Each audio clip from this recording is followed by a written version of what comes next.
Glas. Das ist eigentlich schon immer mein Traum gewesen. Also, kann man eigentlich ehrlich gesagt keinen besseren Job vorstellen. Seit 45 Jahren mittlerweile. Es ist 2:30 Uhr in der Früh. Wenzel Riederer ist der Hüttenmeister und jeden Tag einer der Ersten in der Glashütte. So, was musst du jetzt da machen? Probe von der Farbe her, ob die Farbe auch hingehauen hat, wenn wir es vorgeschrieben haben. Das sieht man nämlich dann manchmal bloß, wenn man kurz vor der Produktion ist. Komm, Manfred, schau her, das ist der 8er. Ja, der ist gut, so den kannst du Und machen wir den? Ja. Okay. Mein Großvater war eigentlich Glasmacher schon. Der kommt aus dem Böhmischen Wasser. Ja, ich bin jetzt da. Mein Sohnemann hat auch angefangen, sich erinnern. Also hoffen wir mal, dass sich das so weiter fortsetzt und dass es noch lang und lang Bestand hat, die Hütte. Wäre mir schon ein großer Wunsch von mir. Früher war es auf jeden Fall eine eigene Sippe für sich, die Glasmacher. Das ist wohl wahr. Aber das hat in der heutigen Zeit auch schon ein bisschen nachgelassen. Die Sippe tut sich immer schwerer, Nachwuchs zu finden. Denn junge Leute wollen heute nicht mehr Glasmacher werden. Einer der Jüngeren ist Tobias Macht. Er ist seit 10 Jahren dabei. Kurz vor 2:30 bin ich aufgestanden. Wie ist es mit dem Rhythmus, wenn du da so aufstehen musst? Ja, man gewöhnt sich in einer Zeit dran. Es gibt zwar schon Tage, da wo man denkt, ja, heute will ich nicht aufstehen, aber man gewöhnt sich am allem dran. Tobias Macht muss noch kurz warten, denn die Kölbelmacher beginnen. Es fängt alles mit einer ganz kleinen Glaskugel an. Am Ende wird eine Glastafel entstehen. Mundgeblasenes Flachglas.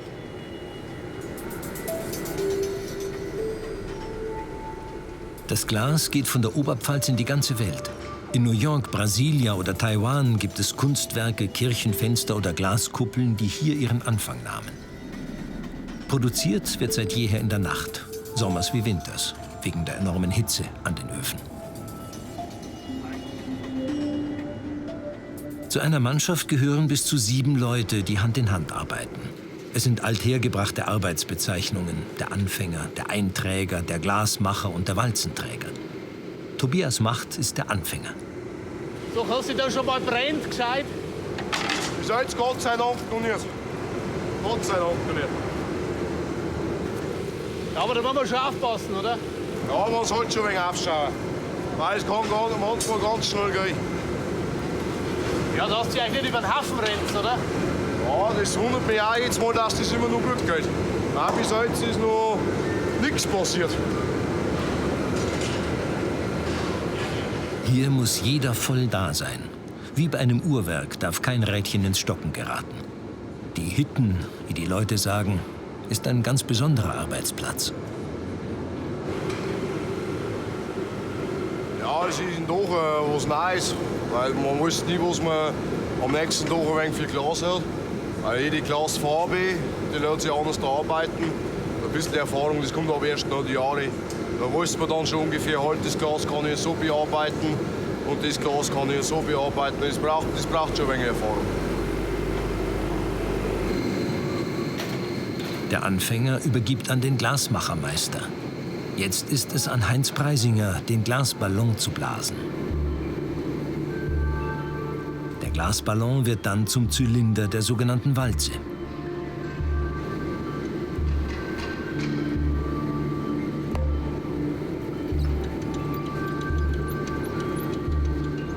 ...93 Walzen schafft er in einer Schicht.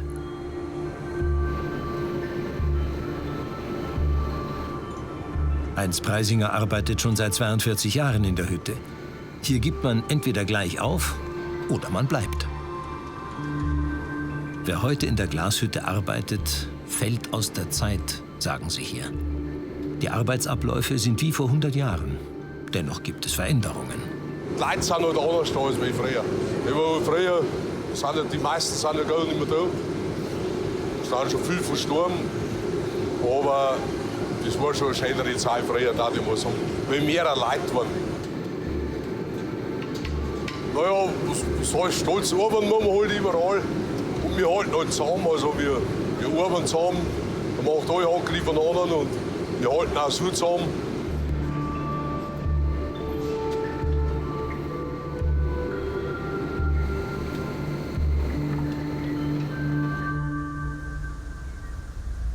Waldsassen und seine Glashütte. Rund um die Fabrik hat sich früh ein Arbeiterviertel gebildet. Es gab schon immer einen Unterschied zwischen den Leuten aus der Stadt, den Stoderern und den Gloserern. Es ist Sonntag. Die ehemaligen Hüttenmeister Georg Stark und Helmut Vogel. Auch sie waren fast 50 Jahre hier beschäftigt. Kater Felix hingegen ist neu hier. Eine Katze geht in die Hütten rein, war schon immer erinnern. Es hat geheißen, wenn in der Hütte keine Katze ist, dann geht das Geschäft nicht mehr. Und jetzt haben sie eine Zeit lang keine Katze gehabt. Jetzt haben wir eine Zeitungsannonce aufgegeben, dass sie eine Katze gekriegt haben wieder. Die beiden Ehemaligen kommen oft am Sonntag vorbei, um ihr Hüttengefühl wachzuhalten. Georg Stark und Helmut Vogel haben die Zeit noch erlebt, als geschundenes Glas erlaubt war. Die Glasmacher konnten sich vor der regulären Arbeitszeit ein Zubrot verdienen. Mit mundgeblasenen Vasen. Nicht nur das zeigt die besondere Stellung, die Meister schon immer inne hatten.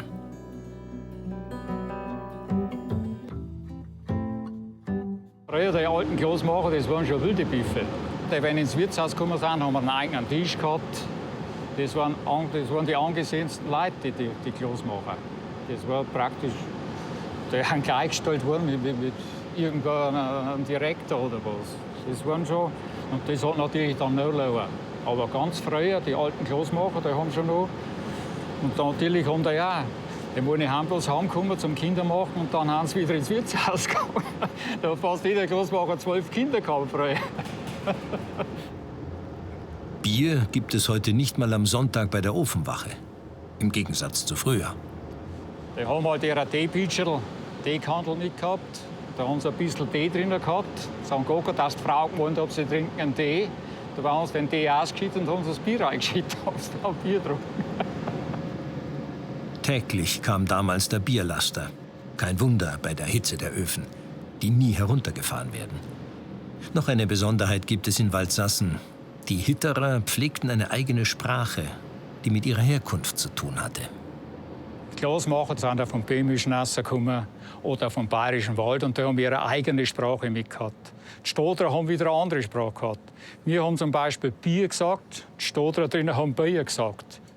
Wir haben Topf gesagt, Hitterer, und die Stoderer haben Turpf gesagt. Also das ist einfach eine eigene Sprache gewesen. Jetzt ist es nicht mehr so, jetzt ist sogar Schweiz, kommen sie von überall rein. Aber früher war der Glasmacher, der Vater, wenn er ein Kind gehabt hat, das hat dann in die Hütte mit einer gemisst. Und das ist dann von Generation zu Generation ist dann das so weitergegeben worden. Bei der Hobel ist, schauen wir mal, bei der Hobel ist. Viele sind Kohl drinnen. Wer mal einen Hittenstaub zwischen den Zehen hat, der bringt dann nicht mehr weg. Es ist, Hitten ist dann eine Sucht, auf Deutsch gesagt. Das ist aber auch, wer damit bewandert ist, mit Glas. Und die beherrschst du dann. Es ist ja ein uraltes Handwerk. Das lässt dich nicht mehr raus, das Glas. Ja, ja.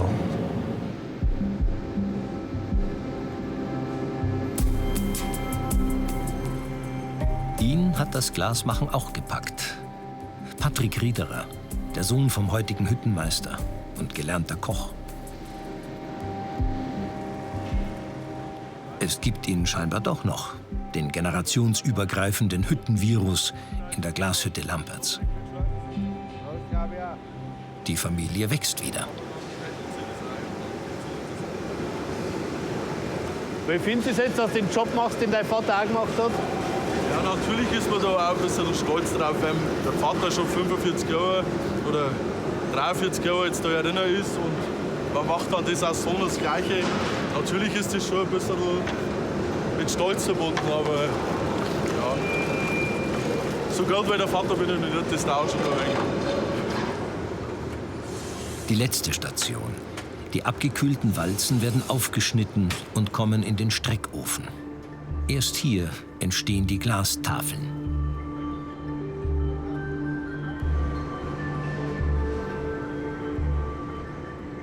Die Hitterer schaffen gemeinsam Kunstwerke aus Glas und sind dennoch Handwerker geblieben. Die Besten ihrer Zunft. Auch das macht wohl den Stolz aus. Die Lichttafel Bernsteinnebel. Unter ihrer internen Nummer S56 rufen sie seit kurzem sogar Kater Felix. Der Meister, Wenzel Riederer, ist zufrieden mit dem heutigen Tagwerk. Die Glasmacherwerkstatt kommt zur Ruhe. Um 10 Uhr früh hat Tobias Macht dann auch Feierabend. Wenn ich daheim bin, dann brauche ich dann schon was Gescheites zum Essen.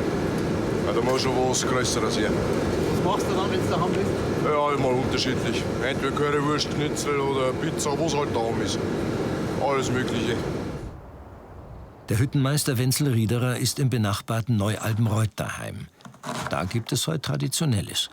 Seine Frau Christine und Enkelin Lilli kochen Krautnudeln. Ein Hitterergericht. Allerdings macht sie das eher selten. Wie ist er denn nun, der Menschenschlag? Haben die Alten immer schon gesagt, dass das ein anderes Volk ist. Das darf ich immer nicht sagen. Aber es ist so. Ja, wie sind die anders?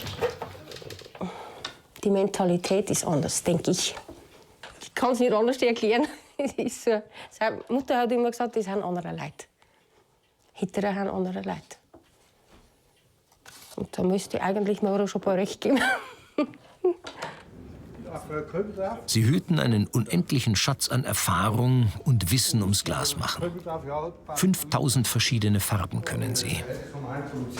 Das ist schön. Der Gulbenteil, das direkt aufs Köbel dipft, oder? Ja, das Gelbe, ich denke, die kann da bei mir das auch. Ja, ich finde das recht schön, weil der Kunde wollte einen hohen Rotanteil. Bauernseufzer kommen auch noch hinein. Christine Riederer interpretiert das alte Gericht etwas neu. Unter einem typischen Hitterergericht wie dem Breiselbord, einem Gericht aus zerdrückten Kartoffeln, kann sich heutzutage kaum mehr jemand etwas vorstellen. Die Hitterer wohnen ja inzwischen auch nicht mehr alle in Waldsassen.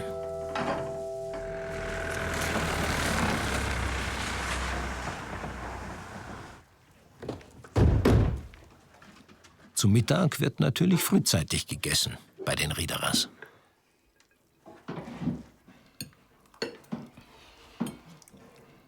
War ein wenig Speck, aber es geht noch. Aber ist jetzt der weitere Tagesablauf, das legst du dann ein wenig hin, oder? Das lege ich mir ein wenig hin und dann schauen wir mal, was so auf uns zukommt. So narrisch machen wir es nicht mehr, aber schauen wir mal, wie es weitergeht. Abends lang fortgehen geht halt nicht. Und so treffen sie sich eben schon um 6 Uhr zum Feierabendbier beim Pirkel. Der Macht Tobias, der Preisinger Heinz und der Korndörfer Thomas. Und ein wenig kann man auch hier das Gemeinschaftsgefühl der Glasmacher noch erahnen. Und den Stolz auf ihre Arbeit. Das mit der Stammel, da denke ich. Der Beruf, den wir machen, ist halt jetzt nicht so, als dass das jeder Kinder hat. Das können halt bloß wir und nicht jeder auf der Welt. Und das macht das eigentlich der größere Show zu was Besonderem. Also ist meine Meinung, finde ich schon. Da haben wir stolz drauf. Ja, das stimmt schon, aber Kinder tut das nicht jeder. Kinder tut das jeder. Das ist schon und, ja. 21 Uhr. Jetzt ist die Zeit der Nachtschmelzer in der Glashütte Lampertz. Sie mischen die Farben für die Frühschicht, die um 3 Uhr wieder beginnt.